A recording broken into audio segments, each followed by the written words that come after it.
आज हम लोग एक प्रिंसेस कट ब्लाउज की कटिंग देखेंगे जिसकी लंबाई 15 इंच की है, हेवी साइज है, 40 साढ़े 40 इंच का चेस्ट है।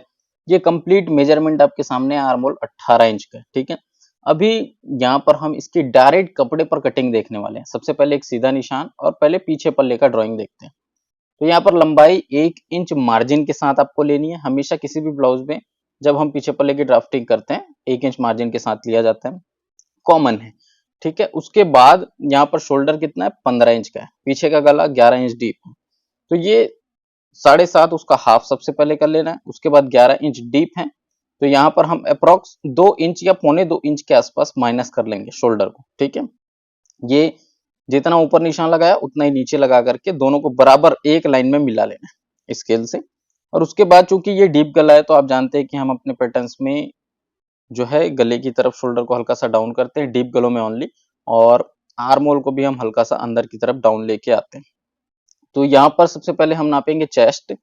चेस्ट जो है वो कितना है, ये 40.5, और उसके बाद बॉडी मेजरमेंट है तो हाफ इंच की लूजिंग और 1.5 इंच का सिलाई मार्जिन। कमर का चौथा हिस्सा 1 इंच का डॉट और 1.5 इंच की सिलाई मार्जिन। उसके बाद यहाँ पर इस निशान को इस तरह से ले लेना है। अभी हमने जो ब्लाउज में चेस्ट नापा वो 39 के हिसाब से नापे क्योंकि अपर चेस्ट कम है, ठीक है। और फुल चेस्ट का यूज कब होता है, जब बहुत ज्यादा चेस्ट और अपर चेस्ट में अंतर रहता है तब फुल चेस्ट का यूज होता है। और जैसे मान लो 1-1.5 इंच का अंतर है तो उतना फर्क नहीं पड़ता, वो एडजस्ट हो जाता है, ठीक है। अब गले की गहराई तो थोड़ा सा छोड़ देंगे पहले शोल्डर पे, हाफ इंच मार्जिन के तौर पे, और 11 इंच का गला है तो 11 इंच ले लेंगे। उसके बाद जो है यहाँ पर इस प्रकार से इन निशानों को आपको मिला लेना है। मिलाने के बाद गले का जो शेप है वो दे देंगे। आर्म होल की गोलाई हमने ऑलरेडी ड्रॉ कर दी। तो आजकल जो वीडियोस रहते हैं उसमें बहुत ज्यादा डिटेल में जाने की कोशिश नहीं करते हैं क्योंकि ऑलरेडी आप लोगों ने सब कुछ देखा हुआ है। 4.5 इंच की दूरी पर डॉट ले लेंगे, 4 इंच लगभग ऊंचा ले लेंगे, ठीक है। ये आपका पीछे पल्ले का डॉट होता है जिसके लिए आपने कमर में 1 इंच मार्जिन रखा होता है, ठीक है। अब इसकी कटिंग कर लेना है। अच्छा, कपड़े पर जैसे हम काट रहे हैं, वैसे तो मेथड डायरेक्ट कपड़े पर कटिंग का है, लेकिन कपड़े पर काटते हैं तो क्या है, निशान वगैरह अच्छे से विजिबल नहीं होते हैं, तो हम इसको कॉपी करके पेपर पे देखते हैं, ठीक है। मेथड आपका ध्यान रखना डायरेक्ट कपड़े पर कटिंग का ही रहेगा। ये इस प्रकार से पीछे का पल्ला पूरा कटिंग कर लेना है, ठीक। अब हम देखेंगे सामने पल्ले की कटिंग। तो उसके लिए ये गले के कट्स वगैरह हम यहाँ पर लगा लेते हैं और उसके बाद एक पेपर लेंगे नीचे, और एज इट इज हमें इन निशानों को कॉपी कर लेना है। एकदम बराबर कॉपी करना है, बीच में रख के करना है ताकि अगल बगल हमें थोड़ा मार्जिन देते बने, जगह रहेगा तभी तो मार्जिन देंगे। तो ये इस प्रकार से आर्म होल का जो शेप है उसको भी कॉपी कर लेना है, और उसके बाद फ्रंट पल्ले के हिसाब से हम आर्म होल का जो शेप है वो दोबारा से दे देंगे, क्योंकि अभी जो आर्म होल हमको मिला है वो बैक पल्ले का आर्म होल है। आप जानते हैं कि फ्रंट पल्ले और बैक पल्ले के आर्म होल में 1.25 इंच का गैपिंग डिस्टेंस रहता है। तो ये एज इट इज हमने क्या किया, कॉपी कर लिए। अब इसको उठा लेना है। उठाने से पहले ये जो फ्रंट पल्ले का आर्म होल है उसका शेप हम वापस से दे देते हैं, ठीक है। अब ये जो निशान मिले आपको, इससे आगे बढ़ने पे आपको क्या करना है, गले का सबसे पहले मार्किंग कर लेंगे। गला जो है हमें सामने का जैसे मान लो 7 इंच रखना है, 7.5 इंच रखना है, तो हाफ इंच पहले छोड़ देना। उसके बाद जितना भी आपको रखना है वो आप मार्क कर लेना, ठीक है। ऊपर से इस प्रकार से मिला देंगे, जो भी गले का शेप आपको देना है वो दे सकते हैं। अब इसके बाद यहाँ पर देखिए आपका डॉट पॉइंट कितना है, 11 इंच का। यहाँ से चीजों को थोड़ा सा ध्यान से देखिएगा क्योंकि मैं लास्ट में आपसे एक सवाल करूंगा, उसका जवाब आप लोग देंगे। डॉट पॉइंट का आपको एज इट इज मार्क करना है ऊपर हाफ इंच छोड़ के, और दूरी हमने लगभग 4.25 इंच की ली है। तो ये इस प्रकार से जो है पहले मिला लेना है। 1 इंच यहाँ डाउन आएंगे, 1 इंच यहाँ डाउन आएंगे। इस निशान को सीधा इस तरह से खींचेंगे और ये वाला जो निशान है इसको सीधा इस तरह से ले लेंगे, ठीक।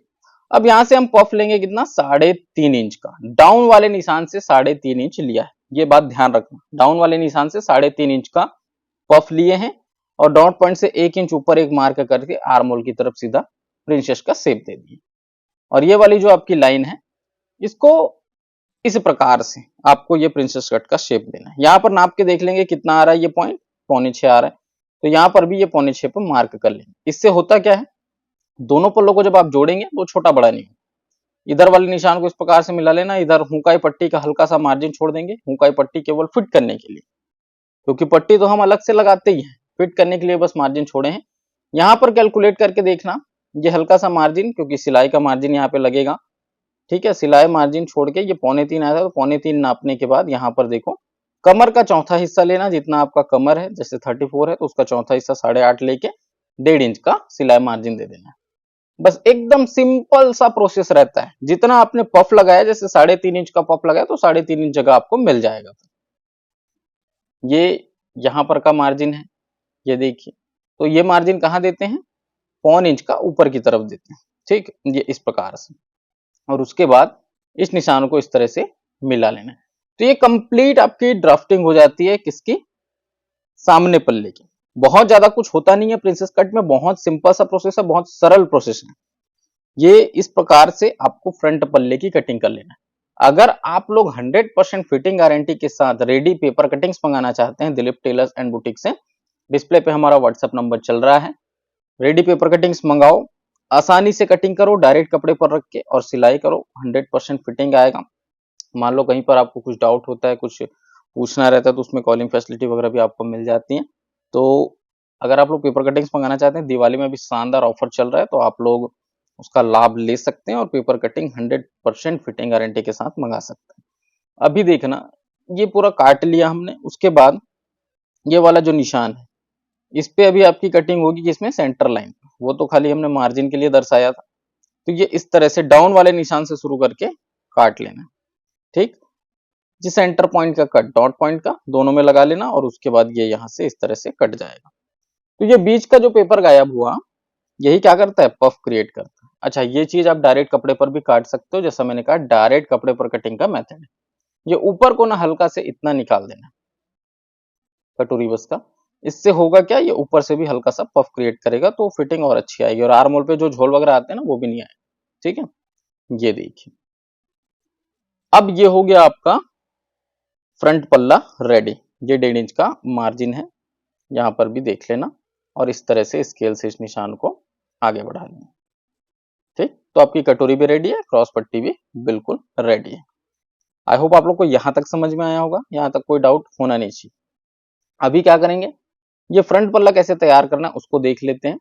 तो सबसे पहले हमने पेपर पे काटा फ्रंट पल्ले को, तो हम इसको कॉपी करके, एज इट इज कॉपी करके हम क्या करेंगे, निकाल लेंगे कपड़े पर, और इसका फ्रंट पल्ला तैयार करने के लिए देखेंगे, ठीक है।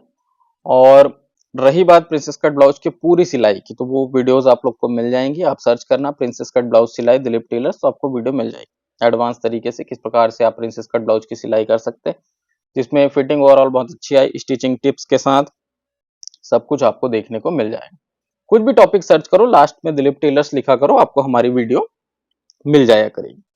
अभी इसके बाद इसको पूरा हम काट लेते हैं। हमने बिल्कुल एज इट इज निशान लगाया, आपने देखा कहीं पर हमने कोई मार्जिन नहीं दिया, कुछ नहीं दिया, क्योंकि ये मेथड जो है वो डायरेक्ट कपड़े पर कटिंग का है, तो अलग से कोई मार्जिन देने की आवश्यकता इसमें नहीं होती। ये इस प्रकार से कंप्लीट आपको काट लेना है, ठीक है। ये देखिए, जैसे जैसे आप लोग कटिंग करते जाएंगे, आप लोगों को एक्सपीरियंस होता जाएगा। बहुत से नए नए लोग चैनल के साथ जुड़ते हैं, तो उसके हिसाब से हमें कटिंग्स को बताना पड़ता है। और आजकल हमने कटिंग को भी काफी ज्यादा अपडेट कर दिया है पहले के मुकाबले। तो जो लोग पहले से हमारे चैनल के साथ जुड़े हैं, वो भी आज की इन वीडियोस को देख सकते हैं, क्योंकि काफी कुछ नया आप लोगों को सीखने को मिलेगा। तो ये इस प्रकार से कटोरी और क्रॉस पट्टी दोनों कट जाती है। उसके बाद हम इसकी सिलाई करेंगे। अच्छा, साथ ही साथ हम चाहें तो इसमें आस्तीन की कटिंग भी कर सकते हैं। आस्तीन की कटिंग वैसे तो आमतौर पर हम हर एक वीडियोस में नहीं बताते हैं, क्योंकि आस्तीन जनरली हम सेम तरीके से काटते हैं। अब जैसे यहाँ पर देखना है हमें आस्तीन की कटिंग, तो हम क्या करेंगे, यहाँ पर जितना हमको क्या चाहिए, आर्म होल चाहिए, उतना कपड़ा हमको चाहिए ही चाहिए, ठीक है। अब मान लो नीचे छोटा पड़ रहा है, तो हम नीचे ज्वाइंट लगा देंगे, नीचे का जो पीस है वो पीछे पल्ले में चला जाएगा। कैसे जाता है पीछे पल्ले में, वो भी अभी हम देखेंगे। ये पहले कपड़े को सीधा कर लिए, थोड़ा सा मार्जिन के तौर पे हमने एक्स्ट्रा जगह छोड़ दिया है पलटाने के लिए अस्तर वगैरह। लंबाई 7 इंच की है, गोलाई 14, आर्म होल 18, इन 3 नापों से आस्तीन की कटिंग होती है। ये देखिए, ये 7 इंच गोलाई है, ठीक है, और ये 7.5 इंच हमने यहाँ पर लेंथ लिया, क्योंकि लेंथ में ½ इंच का मार्जिन, और 3.5 से 3.25 इंच डाउन आकर के आर्म होल को डायरेक्ट इस तरह से तिरछा नाप देना। 18 चाहिए तो 9 इंच का मार्क कर दिए और 1.5 इंच का सीधा सीधा मार्जिन दे दिए। अब क्या करना है, यहां से ये वाली जो आपकी लाइन है इसको इस प्रकार से मिला लेते हैं। देखिए निशान क्लियर दिख रहा है कि नहीं, इसलिए हम पेन का यहाँ पर यूज कर लेते हैं और यहां से इस प्रकार से ये आपका आस्तीन का शेप हो जाएगा। ठीक, अब हम क्या करते हैं, इतना जैसे हमने छोड़ रखा है, इन दोनों का सेंटर ले लेंगे। सेंटर कितना आ रहा है, 3.5 आ रहा है। 1 इंच यहाँ पर गैप देंगे और इसी से हम फ्रंट पल्ले का शेप देते हैं, इस 1 इंच गैप से। ठीक है, अब क्या करेंगे, इस प्रकार से आस्तीन का पूरा पूरा कटिंग कर लेंगे और फ्रंट आर्म होल बाद में छाटेंगे। ये देखिए, ठीक। अभी ये कट्स वगैरह लगाने के बाद नीचे कपड़ा छोटा है तो हम उसमें ज्वाइंट लगाएंगे। अब देखो नीचे के पीस में ही ज्वाइंट क्यों लगाया, ताकि वो पीछे पल्ले में जाए ज्वाइंट, और पीछे पल्ला अक्सर दिखता नहीं है स्लीव में, इसलिए ज्वाइंट यहाँ पर लगा देंगे तो फर्क नहीं पड़ेगा। तो इस प्रकार से बराबर रख देना, 1/2 इंच अंदर रखना ताकि ज्वाइंट करने के लिए जगह मिले, और उसके बाद इसको इस तरह से कटिंग कर लेना। तो फिर आप इसको सिलाई से बाद में जोड़ दोगे। ठीक, अब रही बात इस फ्रंट पल्ले की, तो इसी को हम छांट देंगे ऊपर ऊपर के पीस को, तो फिर दोनों जो ज्वाइंट है वो नीचे चला जाएगा, पीछे पल्ले में चला जाएगा। ठीक है, ये देखिए, तो इस तरह से आपके आस्तीन की कटिंग होती है। अब यहाँ पर कुछ प्रो टिप्स, जैसे कि अपर चेस्ट 39 है, 2 इंच का मार्जिन सॉरी लूजिंग, तो ये कितना हो गया 41। ठीक है, अब यहाँ पर देखना 41 का चौथा हिस्सा कितना होता है 10.25, ये 10.25 का मार्क किए और ये 1.5 इंच मार्जिन, बाकी बचे हिस्से को छांट देना है।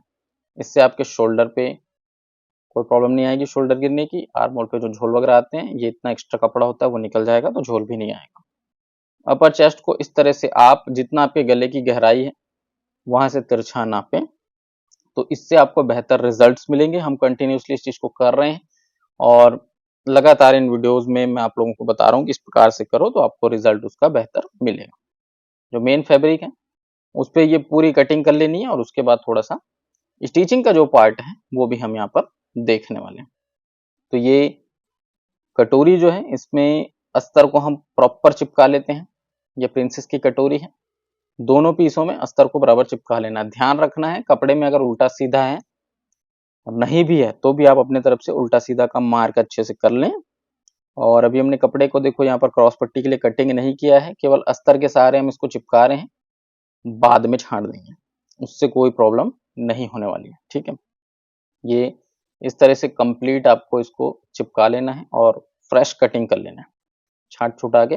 उसके बाद इन दोनों पीसों को एक दूसरे से जोड़ना है।